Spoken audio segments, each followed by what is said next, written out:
지난주에 우리에게 좋은 일이 있었죠? 네, 어떤 일이죠? 바로 안 떠오르시나요? 예수님이 부활하셨잖아요. 엄청난 사건이, 엄청난 일이 과거에 있었고 또 그것이 지금의 우리에게까지 이어지는 엄청난 사건인 거죠. 어떻게 여러분들은 잘 누리셨나요? 부활주의를? 저는 그날 여기저기에서 계란을 많이 줘서 집에 그 쇼핑백에다 한가득 싸가지고 가서요, 일주일 내내 계란을 먹었습니다.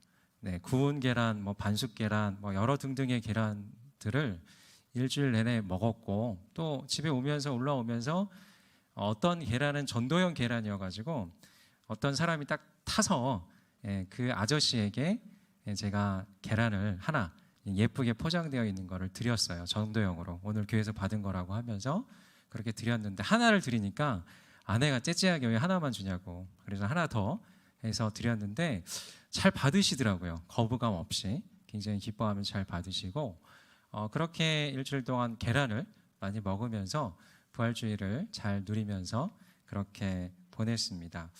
여러분, 부활이라는 것은 예수님께서 사망 권세를 깨뜨리고 부활의 첫 열매가 되셨다라는 아주 놀라운 사건이죠. 그리고 예수님이 부활하셨다라는 것은 그 예수님에게만 머물러 있는 것이 아니라 우리도 부활할 수 있다라는 산 소망을 주시는 징표가 된다라는 것입니다. 그래서 그것이 엄청난 사건이고, 우리가 죽으면 어떻게 되느냐, 이게 인간의 굉장히 큰 질문이잖아요. 큰 물음표잖아요. 그 물음표 가운데 가장 분명하게 대답을 하고 있는 종교가 기독교라고 할 수 있죠.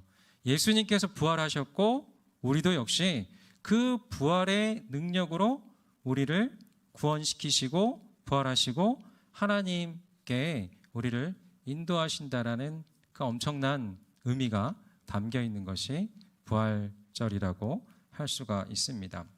거기다가요, 그것이 어떤 하나의 이런 영적인 부활, 예수님의 부활과 우리의 나중에 죽어서만의 부활이 아니라 어떤 거냐면, 지금 이 순간에도 예수님께서 사망 권세를 깨뜨렸다라는 것은 지금도 우리를 누르고 있는 그 많은 어둠의 권세가 있습니다. 갑자기 급 평안이 깨진다던가, 염려와 불안에 사로잡힌다던가, 아니면 내 마음 가운데 누군가에 대한 미워하는 마음, 또 누군가에 대한 어떤 분노의 마음, 여러 가지 복잡한 감정에 사로잡혀 있을 때, 사로잡힘이라는 것은 영적인 거예요. 그 감정이 계속해서 끌려다닌다라는 것은 여러분이 원래 그런 존재여서가 아니라, 여러분이 그 어떤 상황이 너무 커서가 아니라 그 안에, 여러분 안에 어떤 어둠이 크게 작용하고 있는 하나의 반증이 되는데요, 예수님은 분명히 말씀하십니다. 사망 권세를 깨고 부활하셨다라고 성경은 말하고 있고, 그것은 우리에게도 동일하게 여러분들도 나도 우리 일상 가운데 있는 그 모든 어둠의 권세를 깨트리고 사망의 권세를 깨트리고 사단과 그의 세력을 우리의 발로 밟아서 우리가 다시 승리할 수 있다, 일어날 수 있다, 회복할 수 있다라는 것을 선언하는 것이 바로 부활의 능력이라고 할 수가 있습니다. 여러분, 오늘 다시 한번, 지난주가 부활절이었지만 어떤 하나의 절기가 한 번으로 끝나기에는 너무 아까워요. 계속해서 그 부활의 감격과 부활의 능력과 부활의 은혜를 누리시는 우리 모든 드리머스 청년들과 사부 예배를 함께 드리는 모든 분들 되시기를 간절히 소망합니다. 오늘 말씀은 4월 달에는 이제 부활 이후의 행적에 대해서 함께 나누기를 소망합니다. 오늘의 교회 전체가 다 각각의 교육자들이 선정한 부활절 이후에, 예수님께서 부활하신 이후에 몇 가지 행적들이 있는데요, 그 내용으로 우리 4월 달까지는 함께 따라가면서 말씀을 나누도록 하겠습니다. 이번 주 본문은 요한복음 20장 본문인데요, 도마에 대한 이야기를 해보고자 합니다. 도마는 12제자이자 또 나중에 12사도 가운데 한 사람입니다. 이 이름의 뜻은 쌍둥이라는 뜻이에요. 한마디로 아마도 도마가 아닌 또 다른 쌍둥이 형제가 있었을 것이라고 추정할 수 있는 그 이름의 뜻을 가지고 있어요. 그리고 어부 출신이었고요. 또 예수님을 열심히 또 따라다니는 특별한 제자라고 할 수가 있습니다. 그런데 여러분, 도마하면 떠오르는 수식어가 있죠. 어떤 거죠? 의심 많은 도마. 의심 많은 도마. 항상 따라다니는 이 꼬리표가 있다라는 것이죠. 그래서 교회에서는 의심이 많고 좀 꼬치꼬치 캐묻는 사람이 있으면 좀 도마 같다라고들 말을 하죠. 혹시 이 중에 좀 도마 같은 스타일로 있는 분이 있습니까? 그런 사람에게 의심 많은 도마라고 표현들을 하기도 하는데요. 의심이 많다라는 것은 관례적으로 좀 부정적인 어감이죠. 이 이미지인 이 사도 도마의 입장에서도 이 부정적인 이미지가 새겨져서 이 도마의 입장에서는 다소 억울할 수도 있는데요. 도마가 과연 의심이 많은 것인지, 그리고 이렇게 부정적으로 비춰져야 계속해서 정말 오랫동안 비춰져야 하는 것인지 오늘 좀 말씀을 통해서 함께 들여다보고, 과연 의심 많다라는 것이 우리에게, 또 여러분들에게 어떤 또 교훈을 주는지를 함께 말씀을 나누는 시간을 갖고자 합니다. 먼저 조금 전에 그 도마가 약간 억울할 수도 있다라고 말씀을 드렸는데요. 이 도마가 결정적으로 의심의 달인으로 불려지는 데 있어서는 오늘 본문에서 이 사건과 이 말 때문에 그렇게 불려지게 됐는데요. 오늘 본문 25절 말씀이 혹시 준비가 됐나요? 25절 말씀, 함께 같이 읽겠습니다. 시작. 그래서 다른 제자들이 그에게 우리가 주를 보았소 하고 말했으나 도마는 그들에게 내가 내 눈으로 그분의 손에 있는 못자국을 보고 내 손가락을 그 못자국에 넣어보며 내 손을 그분의 옆구리에 넣어보지 않는 한 나는 믿을 수 없어 하고 말했습니다. 이 본문을 통해서 다른 제자들이 부활하신 예수를 보았다라는 그 증언들을 하는 거예요. 한 사람도 아니라 정말 그 안에 있었던 많은 제자들이 동일한 증언을 하고 있는 거죠. 예수님이 부활하셨다. 예수님께서 이곳에 오셨다. 이곳에 와서 함께 이야기를 나누고 우리에게 여러 가지 이야기를 해 주었다라고 그렇게 많은 이들이 이야기를 하고 있는데, 만약에 한 사람의 증언이라고 한다면 그 증언에 대해서는 약간 물음표를 할 수도 있을 거예요. 근데 한 명이 아니라 두 명이 아니라 그때 있었던 예수님의 제자가 몇 명이죠? 11명이 아니라 10명이죠. 10명에다가 또 다른 무리들도 있었겠죠. 여러 사람들이 있는데 모두가 다 이구동성으로 난리가 난 거죠. 다들 감격과 환희 가운데 예수님께서 부활하셨어. 이곳에 나타나셨어. 우와, 놀라운 사실이야. 라고 그렇게 외치고 있는 순간에 정말 이 도마는 이렇게 말하고 있는 거죠. 나는 예수님의 손에 못자국과 또 옆구리의 창자국을 봐야지만 난 믿을 수 있다라고 말하는 이 도마의 모습을 우리는 확인할 수 있습니다. 그래서 이 도마가 결정적으로 의심이라는 타이틀이 늘 따라다니게 된 거죠. 우리가 도마를 조금 더 이해하기 위해서 이와 같은 상황이 벌어지게 된 배경을 조금 더 봐야 되는데요. 19절 말씀 읽도록 하겠습니다. 시작.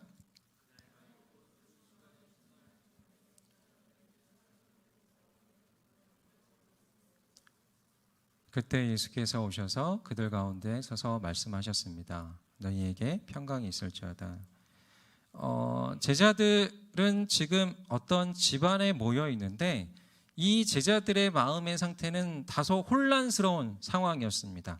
기대감도 있고요. 또 하나는 어떤 불안감과 두려운 마음도 있습니다. 지금 이 말씀에는 두려워하는 마음 때문에 그 집의 문을 가둬두었다고, 닫아두었다라고 이야기를 하고 있지만, 또 한편으로는 어떤 생각이 있냐면 지금 제자들은 소문을 들었습니다. 어떤 소문이냐면 어떤 여인들을 통해서, 막달라 마리아와 또 여인들을 통해서 예수님께서 부활하셨다라는 소문을 들은 상황이에요.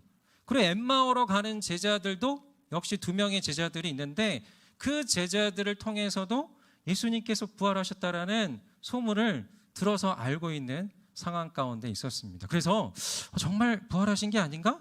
정말 예수님께서 과거에 예언한 대로 부활하셔서 우리에게도 오실 수가 있는가? 이런 기대감도 함께 있지만 이 말씀을 보면 뭐라고 되어 있죠? 문을 걸어 잠궜다라고 되어 있습니다.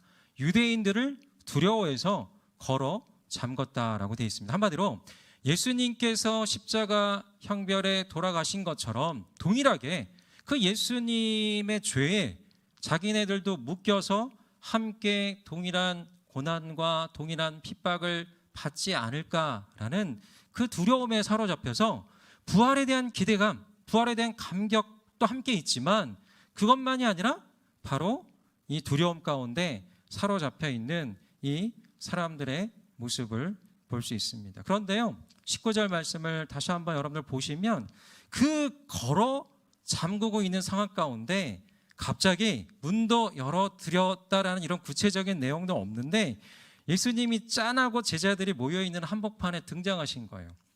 뭐죠? 이게 부활체가 어떤 모습인지 우리가 추정할 수 있는 부분인데요. 한마디로 순간적인 이동, 벽을 뚫고 들어오는 어떤 영적인 존재의 그 모습을 보여준 거죠. 문을 열어주고 이게 아니라 갑자기 문을 닫았는데 예수님께서 제자들이 모여있는 한복판에 딱 오셔서 평강이 있을지어다 환하게, 아마 그냥 웃지 않았을 거예요. 얼마나 반가우셨겠어요. 이 제자들을 보고 제자들을 다시 만나고 정말 너무나 반갑고 활짝 웃으면서 인사하면서 샬롬 이런 분위기예요. 샬롬 이런 분위기입니다. 여러분, 이게 예수님이 부활하셨을 때 제자들과 예수님의 첫 상봉의 모습이죠. 여러분, 이 예수님의 몸은 우리가 이렇게 생각하시면 될 것 같아요. 어떤 영적인 이동을 하는 것이기도 하지만 오늘 이 나중에 말씀들을 보면 예수님께서 이 도마에게 실제적인 이 창자국과 못자국 제자들에게 보여줍니다. 어떤 하나의 환상이 아니라 실제 몸이라는 거죠. 그리고 나중에 따른 어떤 본문을 보면 예수님 실제로 식사를 하시는 장면도 나와요. 어떤 하나의 몸은 가지고 있지만 어떤 또 다른 이 영체의 모습으로 그렇게 왔다 갔다 시공을 초월한 모습을 가지고 있는 것을 볼 수 있습니다. 여러분, 그때 예수님은 등장하시면서 두려워하는 제자들에게 평강하라고 인사도 하시면서 그 이후에 또 이렇게 말씀을 하시는데 우리 20절, 21절 말씀 함께 읽도록 하겠습니다. 20절, 21절 시작. 그렇게 말씀하신 뒤 예수께서는 제자들에게 자신의 손과 옆구리를 보여주셨습니다. 그러자 제자들은 주를 보고 기뻐했습니다. 21절. 네. 예수님께서는 이렇게 말씀하십니다. 평강하라 라고 또 이야기하시고 또 하나 말씀하시는 건 뭐라고 얘기하시냐면 제자들에게 너희는 세상으로 가서 죄를 사하는 권세를 가지고 그렇게 사람들을 사하고 어둠 가운데서 풀어주라라고 이야기를 하십니다. 여러분, 이것은 무엇이냐면 예수님께서 가지시는 그 이 땅을 향한 계획이 담겨 있는 거예요. 제자들을 향한 사명이 담겨 있는 거예요. 너희들 이렇게 내가 살아서 너희들 만나서 기쁘고 너희들 이 부활한 예수님을 증거하고 하는데 정말 중요한 거는 너희들이 나가서 이 세상에 있는 많은 사람들, 죄와 어둠에 묶여있는 이 많은 사람들, 그리고 무엇인가 이 세상의 죄책감과 또 이 많은 어떤 죄사함의 권세를 누리지 못하고 있는 많은 사람들이 진짜 죄의 문제를 해결하고 죄의 문제를 넘어서서 진정한 구원의 감격을 누리라라고, 그것을 흘려주라라고 이야기를 하고 있는 장면이 나옵니다. 한마디로 여러분, 이 복음이라는 것은 죄사함의 권세예요. 우리가 하나님 앞에 이를 수 있는 조건이 무엇이죠? 무엇이죠? 하나님 나라에 갈 수 있는 조건은 따라하겠습니다. 거룩의 조건. 하나님은 어떤 분이세요? 거룩하신 분이세요. 하나님은 깨끗하신 분이세요. 하나님은 거룩하시고 깨끗하시고 완전히 선한 분이세요. 그분에게 우리가 설 수 있는 조건은 뭐냐면 깨끗해야 돼요. 거룩해야 돼요. 그러나 여러분 어떻습니까? 우리는 인간으로서 어두울 수밖에 없어요. 죄가 있을 수밖에 없고요. 정말 인간의 육체에 갇혀 있을 때는 어쩔 수 없는 이 죄로 사로잡혀 있을 수밖에 없는데 우리가 이 죄의 문제를 해결할 수 있는 것은 무엇이냐면 따라하겠습니다. 예수 그리스도의 보혈의 능력으로 우리의 죄가 덮이는 거. 하나님이 보실 때 하나님과 우리가 함께 할 수 있는 건 다른 게 아니에요. 예수님의 보혈로 덮여지는 거. 너가 깨끗하다, 너가 의인이다, 너가 하나님의 나와 함께 할 수 있는 자격을 얻었다라는 것은 바로 이 안에 예수 그리스도가 있느냐 없느냐, 예수 그리스도의 보혈로 덮였느냐 안 덮였느냐, 그거를 보시고 하나님께서 나와 함께 천국에 이를 자격이 있냐 없냐라는 것을 보신다라는 거죠. 그래서 이 많은 사람들에게 알리라고 제자들에게 주신 사명은 뭐냐면 죄사함의 권세예요. 예수를 믿으면 예수의 보혈의 능력으로, 십자가의 능력으로 그 죄가 가려지고 덮여지고 하나님 나라에 이를 자격을 얻었다라는 그 사실을 알리라는 거예요. 그 놀라운 복음을 알리라라는 거죠. 그리고 또 하나는 뭐냐면 이게 용서받음의 권세고 용서함의 권세라는 거예요. 우리의 삶의 주변에서 이 기독교의 가장 강력한 힘은 용서받고 용서하는 거예요. 용서받고 용서하는 그것이 이 기독교의 가장 강력한 힘임을 이 말씀을 통해서 이야기를 하고 있는 거죠. 여러분, 그 남아프리카 공화국에서 굉장한 흑인 차별이 많이 있었잖아요. 그러다가 넬슨 만델라 대통령이 그 오랜 시간의 수감 생활 가운데 27년간의 수감 생활 가운데 나오고 또 많은 사람들 대통령이 되면서 그 연설을 할 때 이런 이야기를 했습니다. 만약에 내가 그 감옥에서 나오면서 나는 결단을 했다. 내가 그동안 받았던 고문, 받았던 모든 사람들에 대한 미움과 그 많은 핍박과 많은 것들을 감옥에 나오면서 다 묻어두었다라고 말을 하면서, 그러면서 그 나라에 있는 모든 용서와 화해위원회를 만들고 많은 사람들이 흑인과 백인이 서로 싸우고 더 폭력적으로 나갈 수 있었음에도 불구하고 한 사람의 용서와 또 전체적인 용서의 분위기로 흘러감으로 말미암아 그 남아프리카 공화국이 그 이후에 보다 더 안정된 나라로 갈 수 있게 된 것을 우리는 역사적인 내용을 통해서 볼 수가 있는데, 여러분, 이것이 어떤 하나의 복음적인 사람인 걸 떠나서요, 복음의 사람들이 가져야 될 태도인 거예요. 그렇게 제자들에게 이야기를 한 거죠. 그리고 그 다음에 이야기가 뭐냐면 성령이 너희에게 임할지어다. 그러니까 너희가 스스로 용서할 수 없다라는 거 하나님께서 알고 계시는 거예요. 인간은 스스로 용서할 수 없고 스스로 넘어설 수 없고 스스로 그것들을 뛰어넘는 존재가 아니기 때문에 성령께서 너희들 마음 가운데 역사하심으로 죄사함의 권세를 누리고 죄사함의 권세를 전함으로 그렇게 많은 사람들을 용서받고 용서하는 진정한 화목의 능력을 가지라라고 그렇게 제자들에게 예수님께서 짠하고 나타나시면서 인사와 또 그들을 향한 위로와 또 함께 사명으로 성령에 대한 도전으로 그렇게 예수님께서 말씀을 하셨던 것입니다. 그런데요, 그렇게 말했지만 이런 놀라운 말씀, 그런 놀라운 예수님에 대한 만남을 이뤘지만 이것에 대해서 듣지 못한 사람이 있었던 거죠. 그리고 이 많은 이 제자들은 어떤 마음일까요? 정말 이거를 누군가에게 막 전하고 싶은 거예요. 막 이 놀라운 사건, 엄청난 사건을 경험하지 않았습니까? 이거를 막 전하고자 하는데 마침 누가 있는 거예요? 그 자리에 없는 누가 있는 거죠. 이 바로 24절 말씀에 나와 있는데 우리 24절 말씀 함께 읽도록 할까요? 제가 읽겠습니다. 시작. 12제자 중 하나인 디두모라 불리는 도마는 예수께서 오셨을 때 제자들과 함께 있지 않았습니다. 여러분, 예수님께서 만약에 오셨다면 잠깐 있지는 않았을 거예요. 그죠? 나름의 긴 시간 동안 함께 있었을 텐데요. 영문은 모르겠지만 지금 도마는 그 자리에 있지 않았습니다. 아마 예수님께서 긴 시간을 머무르셨기 때문에 잠깐 나갔다 오는 상황은 아니었을 겁니다. 그리고 제자들도 문을 걸어 잠궈야 되는 좀 은밀한 상황이었기 때문에 쉽게 잠깐 왔다 갔다 하는 상황은 아니었을 겁니다. 아마도 이런 것을 추정할 수가 있겠죠. 개인이나 가족에 긴급한 일이 있었을 수도 있고요. 아니면 십자가에 못 박히신 예수님에 대해서 너무나 큰 자괴감이 느껴지고 그리고 회의감이 들면서 잠시 제자들과 떨어져 있고 싶었거나 아니면 오랫동안 그 자리에 함께 있고 싶지 않았던 그런 마음이 함께 발동한 것일 수 있습니다. 하지만 중요한 건 무엇이죠?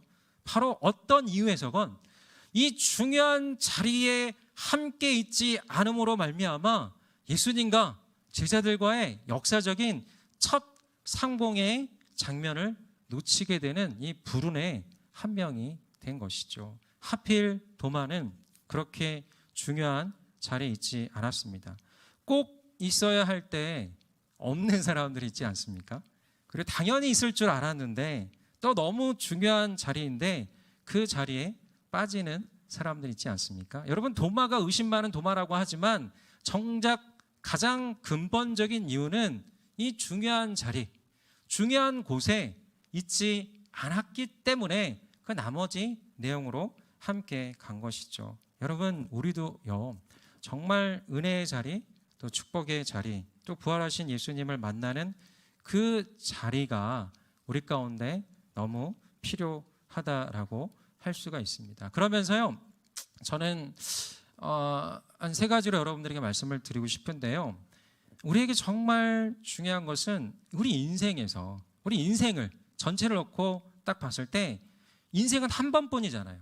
이 한 번뿐인 인생에서 여러분, 예수님을, 가장 귀한 예수님을, 우리의 존재를 말씀으로 창조하시고 가장 귀한 존재인 이 예수님을 제대로 만날 기회를 꼭 잡으시는 여러분들 되시를 소망합니다.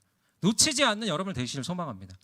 여러분들 믿는 사람이냐 믿지 않는 사람이냐가 아니라 우리 안에 예수님에 대한 이 부분이 정말 일주일 내내 또 많은 시간 가운데 사로잡혀 있느냐, 아니면 주일날만 잠깐 만나고 일주일 내내 나는 다른 생각 가운데 있느냐, 이것이 바로 중요한 어떤 여러분의 인생의 바로미터가 될 수가 있는 거죠. 또한 여러분, 우리가 중요한 건 무엇입니까? 진짜 예수님을 꽉 잡고 있는 사람은요, 열매가 나타납니다. 예수님을 꽉 붙잡고 만나고 있는 사람은요, 그 얼굴에서 드러납니다. 세상이 줄 수 없는 평안과 그리고 빼앗기지 않는 기쁨이 희미하게 흔적 가운데 남아 있는 것이 하나님께, 예수님께 꽉 붙잡혀 있는 사람입니다. 여러분, 그리고요, 우리 인생의 가장 근원적인 여러분의 문제, 공허함에 대한 문제가 있을 거예요. 우리 안에는 공허함이 있다는 건 뭐냐면 모두 다 갈망함이 있다라는 반증입니다. 인간은 그 공허함을 달래기 위해서 무언가를 계속 채우려 하는 거죠. 사람들의 인정으로 채우려 하고, 성공의 경험으로 채우려 하고, 돈이나 이성과의 만남으로, 여행으로, 먹는 것으로 막 계속 채우려고 합니다. 하지만 많은 이들이 고백하지 않습니까? 아무리 세상의 것들로 채우려 해도 도저히 채워지지 않는 그 뭔가가 있다라고 해요. 만족하다 싶으면 또 다른 것을 찾게 되고 더 많은 것을 채우고 싶은 마음이 들게 되는 게 우리의 마음이란 거죠. 여러분, 이건 근본적인 이유가 무엇일까요? 우리는 알게 모르지만 우리 안에 영적인 게이지가 있어요. 여러분 안에. 이건 왜 그러냐면, 우리가 왜 공허하냐, 왜 다른 것에서 채우려고 하냐, 우리 안에 영적인 게이지가 있다는 거예요. 인간은요, 하나님께서 창조하실 때 영적인 존재로 창조하셨다라는 거죠. 인간이요, 진정한 만족과 진정한 채워줌을 느낄 수 있는 것은 우리의 존재를 만드시고 영적인 존재로서 창조하신 그 하나님 아버지를 제대로 만날 때, 하나님 아버지를 제대로 경험할 때 정말 그것을 통해서 우리 안에 이 영적인 게이지가 만땅으로 채워지던가, 아니면 적당히 채워지던가, 아니면 바닥이 나서 정말 늘 공허함 가운데, 교회는 다니지만 예수님을 믿지만 늘 무엇인가 열심히 활동하고 사역은 하지만 뭔가 부족한 거예요. 뭔가 공허한 거예요. 뭔가 답답하고 뭔가 괴로운 거예요. 왜 그러냐면 내 안에 충분한 주님과의 만남의 과정과 제대로 만나는 그 과정이 없기 때문입니다. 여러분, 우리는 오직 그분으로부터 계속 공급을 받아야지만 충만해질 수 있다는 것입니다. 이것이요, 인간에 대한 성경적 관점이자 진짜 진리예요. 어떤 성경적 관점이 아니라, 여러분, 세상의 관점, 성경적 관점, 이걸 구분하는 게 아니라 이게 진리라는 거예요. 세상은 자꾸 진리를 무력화시킵니다. 진리가 어디 있어? 절대적인 진리가 없어 라고 말합니다. 하지만 인간론에 대해서 여러분이 분명하게 우리는 영적인 존재로 지음받았고 영적인 아버지를 만났대, 나만 아니라 저 사람도, 내 주변에 있는 모든 친구들도, 많은 이들도 참된 예수 그리스도를 만날 때 그들이 그 모든 공허함을 달랠 수 있고 진정한 자유와 진정한 만족함을 누릴 수 있다는 이 사실을 여러분이 기억하실 때요, 누구를 만나건 자신 있게 대할 수 있어요. 왜요? 저 사람이 만약에 이것이 채워져 있지 않는 게 보여지는 거예요. 우리는 자꾸 육신의 눈과 인간적인 눈으로 이 세상의 기준으로 사람들을 판단하려고 하잖아요. 그렇기 때문에 그 세상에 있는 사람들보다 내가 떨어지면 무엇인가 자괴감이 느끼고 열등감이 느껴집니다. 하지만 그 사람보다 우월하면 우월감을 느끼고 무시하면서 어떤 인간적인 차별과 인간적인 반응을 합니다. 하지만요, 하나님의 사람들은 우리의 눈을 열어서 영적인 게이지가 있냐 없냐, 그 영혼이, 나의 영혼이 정말 인생의 한 번뿐인 이 순간에 예수님으로 꽉 채워져 있느냐, 꽉 붙잡고 있느냐, 이것을 확실하게 느끼고 알 때에 그 찬스를 여러분들 확실하게 살릴 때 우리의 인생은 참된 인생, 자유한 인생, 빛나는 인생, 하나님께서 함께 하시며 믿음의 뒤로를 타고 가는 그 인생으로 하나님께서 인도하실 수가 있다라는 것입니다. 여러분, 이 영원의 시간에 비하면 이 80년, 90년 인생의 시간은 어떤 시간이죠? 이 점과 같은 시간이에요. 굉장히 작은 시간이에요. 순간이라는 거죠. 이 순간의 시간 가운데 그 인생의 가장 의미 있는 삶은 무엇일까요? 다른 게 아니라 그 영혼을 접촉해 있느냐, 접촉하지 않았느냐죠. 영혼을 만났느냐, 만났는지 않았느냐, 그거죠. 일상 가운데 영혼을 접촉하는 삶을 사느냐 안 사느냐, 그것이 그 사람의 의미를 규정하는 거예요. 여러분, 한번 스스로 물어보시길 바랍니다. 내가 그 영혼을 만났다, 할렐루야요. 이것보다 더한 거 없어. 엄청난 감격이죠. 그렇다면 그 영혼을 계속해서 내가 만나며 누리고 있느냐, 이걸 한번 물어보실 때 만약에 그렇지 않으면 내 인생에 무엇인가 빠진 게 있는 거예요. 무엇인가 내 안에 공허하다, 문제가 있다, 염려가 있다, 불안이 있다, 두려움이 있다, 그 게이지에 뭐가 문제가 있다라는 거죠. 그래서 이 시간 한번 그런 것들을 돌아보면서 이 도마가 놓친 것, 정말 중요한 그 순간에 함께하지 않은 것, 바로 여러분의 인생이란 단 한 번의 인생 가운데 정말 중요한 예수 그리스도를 만나는 그 만남, 제대로 만나는 이 만남을 하지 못한 부분이 있다면 한번 여러분들 돌아보시면서 다시 한번 나의 인생을, 나의 영적인 상태를 점검하면서 영적인 게이지를 충만하게 채워가시는 저와 여러분들 되길 간절히 소망합니다.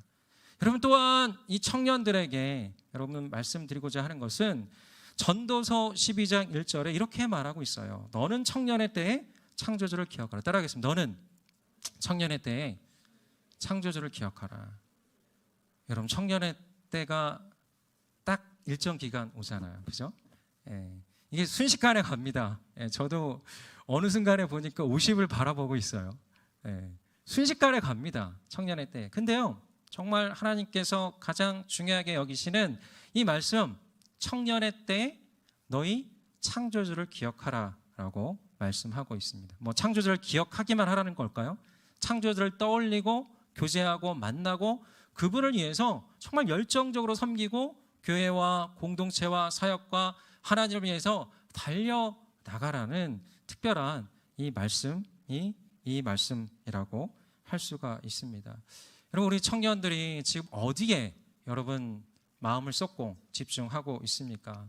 정말 청년의 때만큼 그 이것저것 제지 않고 달려갈 수 있는 때가 없는 것 같아요. 결혼하면 뭐 이렇게 가정을 돌봐야 되고 자녀를 양육해야 되고 또 그 다음의 시기에 또 많은 것들을 채워야 되고 해야 되는 이런 요구들이 참 많습니다. 물론 여러분들의 지금 때도 그 어떤 때보다 힘들고 눌려있고 많은 것들을 해야 될 때이기도 합니다. 하지만요, 그래도 청년의 때는 어떤 홀홀 단신, 여러분 혼자서 이것저것 해 나가야 되는 많은 것들에 대한 이해관계보다는 여러분들이 결정하고 여러분들이 뭔가 하고 여러분들이 배울 수 있고 또 나아갈 수 있고 섬길 수 있고 또 무엇인가 하나님 앞에 달려나갈 수 있는 아주 특별한 때라는 거죠.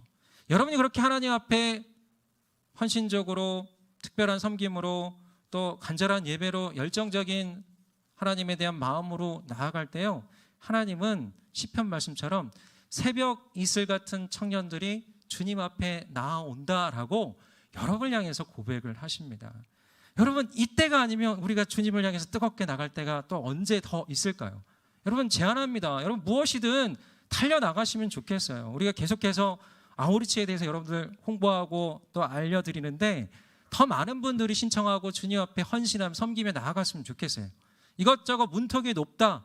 그 문턱 때문에 새로운 저희가 아우리치 장소를 또 섭외를 하고 있습니다. 그렇게 멀지 않고 또 많은 돈을 또 내지 않아도 되는 그 장소를 저희가 확인을 하고 있는데, 무엇이건 그거에다가 아니면 제주도 두 군데 다 가도 돼요. 시간을 더 내서 기도하면서 또 하나님께서 상황을 또 열어주십니다. 하면서 하다 보면요, 저는 그때 그렇게 열심히 하나님께 달려나가고 하나님께 섬기는 사람들에게 부어주시는 특별한 하나님의 감격과 은혜가 있다라는 거예요. 성령 충만함이 있다라는 거예요. 무엇인가 이 세상과 구분되는 하나님의 사람들과 함께 교제하면서 얻게 되는 특별한 사랑과 특별한 감동과 이 역동함이 우리 가운데 있게 된다라는 것이죠. 여러분, 그러면 나중에 가서요, 신앙의 회의를 느끼고 여러 가지 어려움을 겪어도요, 그때가 기억이 나면서 다시 또 돌아와요. 그 열심히 섬겼던 뜨거웠던 그때를 기억하면서 하나님께 또 새로운 어떤 헌신으로 도전으로 나아갈 수가 있게 된다라는 것입니다. 저는 여러분들이 이 청년의 때 하나님을 기억하며 창조주를 기억하며 또 여러분들에게 주어져 있는 또 헌신의 자리, 그리고 여러분들 모두에게 저는 말씀드리고 싶은 거, 리더십의 자리, 양육의 자리, 또 순장의 자리 꼭 모두가 다 하시면 좋겠어요. 왜냐하면 우리가요, 교회 안에서 누군가를 세우고 살리는 그 통로가 되어질 때 세상에서도 더 많은 하나님의 사람들을 세울 수 있는 가능성이 생기는 거예요. 교회 안에서도 내가 누군가에게 말씀으로 양육하고 이끌 수 있는 이 경험을 해보지 않으면 단지 교회로 데려오는 것밖에 못해요. 단지 교회로 데려오거나 아니면 삶의 모습으로 이렇게 기독교인이 산다라는 것밖에 보여주지 못합니다. 하지만 진짜로 말씀으로 또 기도로 한 영혼이 변화되어지고 말씀으로 다뤄지는 걸 또 보면서 그렇게 한 1년 동안 순을 이끌고 또 몇 년 동안 영혼들을 케어하는 그 훈련과 그 내용이 쌓인 사람들은요, 나중에 누구를 만나건 어떤 사람이건 주님 앞으로 이끌게 하는 특별한 통로가 될 수가 있습니다. 여기는 모든 분들 어떤 상황과 어떤 계기가 있든지 더 지금보다 더한 하나님의 부르심과 헌신 가운데 나아가시는 저와 여러분들 되기를 간절히 소망합니다. 여러분, 한 가지 또 더 말씀을 드리자면, 오늘 이 예배의 자리, 하나님을 만나는 이 자리 어떤 자리입니까? 영혼을 만나는 자리입니다. 또 여러분들 일상의 경건의 자리 어떤 자리입니까? 영원하신 분과 교제하는 자리입니다. 특별히 이 예배를 통해서 새롭게 하나님을 만나시는 분들이 되기를 소망합니다. 근데 이 예배 가운데 때론 보면 유체이태를 하시는 분들이 참 많이 있어요. 이 몸은 와 있는데 생각과 마음은 다른 곳에 가 있는 분들. 그것이 이제 눈은 그대로 떠 있는 분도 계시지만 어떤 분들은 눈도 이제 함께 다른 곳으로 가 있는, 아래로 가 있는 분들도 꽤 있습니다. 근데 이제 그런 분들 가만히 보면요, 상습적이더라고요. 보면 항상 깨어 있는 분들은 깨어 있는데 그렇지 않은 분들은 자주 그래요. 한번 보시면 좋을 것 같아요. 무엇인가 우리 안에, 나의 내면 안에 다른 작용이 있는 거죠. 여러분, 왜 우리가 유체이태를 하는가? 왜 이 주어진 예배 자리, 하나님을 만나는 자리, 영혼을 경험하는 자리 가운데 내가 충분히 가지 못하는가? 이것은 하나님 앞에 다시 한번 바라보면서 우리가 있어야 될 때 마음을 다해 부활하신 예수님을 만났던 제자들처럼 이 시간 후회 없이 집중해서 마음을 다해 하면서 하나님께서 그 주신 놀라운 은혜들을, 메시지들을, 교훈들을 온전히 여러분들 누리시는 저 여러분들 되시기를 간절히 소망합니다. 여러분, 말씀이 이 말씀 있잖아요. 구하라 그리하면 주실 것이요, 찾으라 그러면 찾을 것이요, 문을 두드리라 그러면 너에게 열릴 것이니. 이게 어떤 다른 여러분의 인생의 문제가 아니라요, 말씀에 대한 거예요. 말씀을 여러분들이 계속 구하고 찾고 두드리면 말씀이 자기도 모르게 열리는 거예요. 또 이 시간 간절한 열리고자 하는 마음으로, 구하는 마음으로, 열정 있는 마음으로 그렇게 주님 앞에 나오면 주님께서 보여주시는 거예요. 하나님의 말씀이 깨달아지는 거예요. 말씀도요, 내가 내 이성으로 깨닫는 걸 넘어서서 성령께서 조명해서 깨달아주면 그게 삶으로 변화되어지는 거예요. 삶으로 바뀌는 거예요. 여러분, 왜 기독교인들이 안 바뀌냐, 기독교인들이 똑같은 이 행동의 문제에 빠져 있느냐? 그럼 결국에는 나의 이성으로, 나의 생각으로, 나의 의로움으로 무엇인가 노력하려고, 내 의지를 바꾸려고 하는 게 있는데, 그것이 아니라 진짜 은혜를 받으면 진짜 성령의 조명 가운데 하나님의 뜻이 무엇인지를 깨닫고 이렇게 살아야 된다는 하나님의 그 본문의 의도, 하나님의 말씀의 의도, 하나님의 생각과 그 마음이 깨달아지면요, 내가 그렇게 살아갈 수밖에 없는 동력이 생긴다라는 것입니다. 저는 여기 있는 모든 분들 그렇게 이 말씀 앞에, 이 예배 자리 가운데 나올 때 모두에게 이 말씀이 열리는 놀라운 역사가 있기를 간절히 소망합니다. 이 모두에게 말씀이 새롭게 임하는 역사가 있기를 소망합니다. 여러분, 부흥이라는 건요, 새로워지는 거예요. 늘 고정적인 삶을 사는 게 아니라 그 심령이 촉촉해지는 거예요. 심령이 부드러워지는 거예요. 심령이 부드러워진다는 건 뭐냐면 내 생각, 굳어져 있는 이 마음들이 아니라 계속해서 하나님의 말씀이 두드리고 성령이 여러분의 내면을 두드리고 여러분의 육을 두드리고 여러분의 모든 영혼 육을 두드리면서 여러분이 부드러워지면서 그냥 내가 옛날의 감동을 회복하고요, 내가 정말 무엇인가 달려나가고 싶은 거예요. 여러분, 뭐뭐 해라 이게 억지로 안 되잖아요. 하지만요, 은혜 받을 때는, 내가 채워질 때는, 마음같이 부드러워질 땐 그냥 하고 싶은 거예요. 갑자기 목사님 만나가지고 나 뭐 하고 싶어요. 제가 예전에 막 은혜 받을 때는 그랬어요. 갑자기 어떤 수련회 가서 은혜 받고 와가지고 막 섬기고 싶은 거예요. 그냥 대학교 내에서 어떤 그 컨퍼런스 같은 거 막 억지로 막 일부러 참여하면서 그 학교 안에 있는 그 죽어가는 영혼들이 갑자기 보이니까 그 단체에서 막 섬기고 싶어서 끝난 다음에 관계자들이 말해가지고, 내가 나이는 많지만 내가 섬기고 싶은 게 있으면 뭔가 좀 나 좀 써달라. 나 좀 써달라. 내가 큰 봉고차도 있고 교회차가 있었거든요. 이게 사역에 요긴하니까 나 좀 써달라 얘기하니까 바로 나를 쓰더라고요. 그러다가 이제 그때 대학교에서 기독학생연합회 대표도 하고, 그 다음에 또 2년간 또 이 학원, 이 캠퍼스 전체를 또 묶어서 사역하는 학원복음화협의회 간사도 또 2년 정도를 하고, 그런 어떤 섬김으로 자꾸 저를 내모시더라고요. 하나님께서 은혜를 받으면 막 그런 마음이에요. 섬기고 싶고요, 전도하고 싶고요, 알리고 싶고요, 막 더 나아가고 싶은 그런 마음이 들게 되는 거죠. 전 여러분들이 그런 마음으로 계속해서 채워지고 부어지고 구함으로 열정적으로 나아갈 때 하나님께서 오늘 새롭게 여러분들의 마음을 여시고 또 부드럽게 채워져가는 이 시간이 되기를 간절히 소망합니다. 여러분, 한 가지 더 추가적으로 말씀드릴 거는, 여러분, 의심이 많은 것이 과연 부정적일까라는 것들을 마지막으로 함께 생각했으면 좋겠는데요.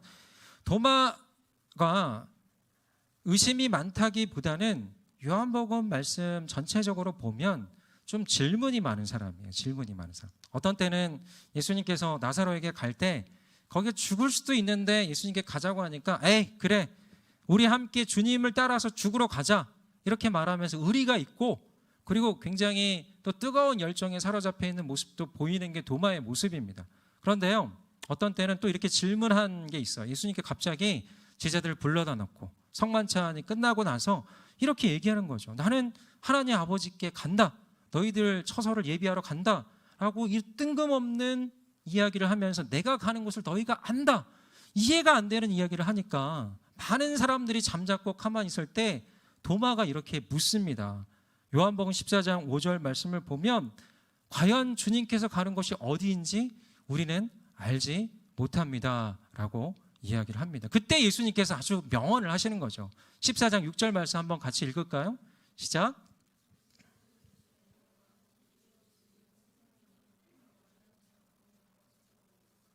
네, 여러분, 예수님께서 이 말씀을 갑자기 하신 게 아니라 누구의 질문 때문에 한 거예요? 도마의 질문 때문에 한 거예요. 여러분, 이 예수님의 어록이잖아요. 많은 사람들에게 분명한 구원의 기준을 제시한 이 말씀이요, 내가 길이요 진리요 생명이다, 아버지께로 갈 자는 나를 통하지 않고는 아버지께로 올 자가 없다, 이 이야기를 어떤 의도와 어떤 내용의 설교로 한 게 아니라요, 이 도마의 진지한 질문 앞에서, 정직한 어떤 의문과 의혹을 통해서 예수님께 질문하는 그 질문 가운데서 예수님께서 아주 성경 가운데 지울 수 없는 아주 명확한 말씀을 하게 되는 거죠. 내가 길이요 진리요 생명이니 나로 말미암 조건은 하나님께로 올 자가 없다. 도마는 이렇게 질문이 많은 정직한 의문을 가진 사람이라고 할 수가 있습니다. 오늘 이 예수님의 부활의 장면도 마찬가지예요. 아마도 배가 아픈 것일 수도 있어요. 아마도 나는 직접 보고 싶다라는 간절한 소망일 수도 있어요. 그런 정직한 의문으로 분명하게 말하는 거죠. 만약에 내가 예수님의 총자국을 직접 보지 않으면, 목자국을 직접 보지 않으면 나는 믿을 수 없다. 아마 이 이야기를 하는 것을 예수님께서 들었을 수도 있다라고 생각하는 것일 수도 있을 거예요. 그런데 이 의심과 회의를 통해서 예수님은 또 특별한 또 인도하심을 하게 되는데요. 우리 28절 말씀 함께 읽도록 하겠습니다. 27절 8절 말씀입니다. 27절 8절 시작.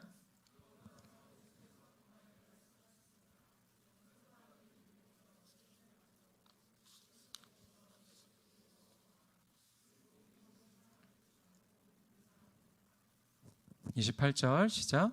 도마가 예수께 대답했습니다. 내 주이시며 내 하나님이십니다.